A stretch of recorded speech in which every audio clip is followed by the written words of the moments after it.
There was once a very learned man in the North Country who knew all the languages under the sun, and who was acquainted with all the mysteries of creation.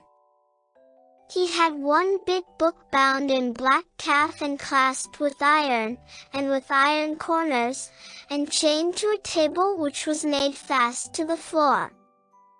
And when he read out of this book, he unlocked it with an iron key, and none but he read from it, for it contained all the secrets of the spiritual world.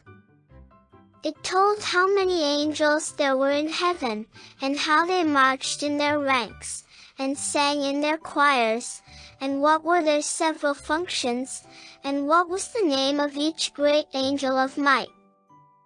And it told of the demons, how many of them there were, and what were their several powers, and their labors, and their names, and how they might be summoned, and how tasks might be imposed on them, and how they might be chained to be as slaves to man. Now the master had a pupil who was but a foolish lad, and he acted as servant to the great master, but never was he suffered to look into the black book, hardly to enter the private room. One day the master was out, and then the lad, as curious as could be, hurried to the chamber where his master kept his wondrous apparatus for changing copper into gold, and lead into silver. And where was his mirror in which he could see all that was passing in the world? And where was the shell which when held to the ear whispered all the words that were being spoken by anyone the master desired to know about? The lad tried in vain with the crucibles to turn copper and lead into gold and silver. He looked long and vainly into the mirror. Smoke and clouds passed over it, but he saw nothing plain, and the shell to his ear produced only indistinct murmurings, like the breaking of distant seas on an unknown shore. "I can do nothing," he said, "as I don't know the right words to utter, and they are locked up in yon book."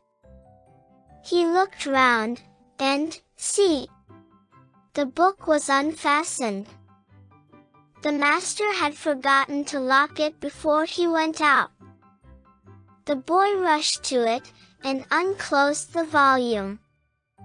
It was written with red and black ink, and much of it he could not understand, but he put his finger on a line and spelled it through. At once the room was darkened, and the house trembled. A clap of thunder rolled through the passage and the old room, and there stood before him a horrible, horrible form, breathing fire, and with eyes like burning lamps. It was the demon Beelzebub, whom he had called up to serve him. "Set me a task," said he, with a voice like the roaring of an iron furnace. The boy only trembled, and his hair stood up. "Set me a task, or I shall strangle thee." But the lad could not speak. Then the evil spirit stepped towards him, and putting forth his hands touched his throat. The fingers burned his flesh. "Set me a task." "Water yon flower," cried the boy in despair, pointing to a geranium which stood in a pot on the floor. Instantly the spirit left the room, but in another instant he returned with a barrel on his back, and poured its contents over the flower.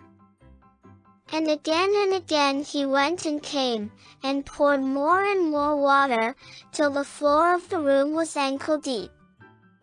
"Enough, enough," gasped the lad, but the demon heeded him not. The lad didn't know the words by which to send him away, and still he fetched water. It rose to the boy's knees, and still more water was poured. It mounted to his waist, and Beelzebub still kept on bringing barrels full. It rose to his armpits, and he scrambled to the tabletop. And now the water in the room stood up to the window and washed against the glass, and swirled around his feet on the table. It still rose, it reached his breast. In vain he cried, the evil spirit would not be dismissed, and to this day he would have been pouring water, and would have drowned all Yorkshire. But the master remembered on his journey that he had not locked his book, and therefore returned, and at the moment when the water was bubbling about the pupil's chin, rushed into the room and spoke the words which cast Beelzebub back into his fiery home.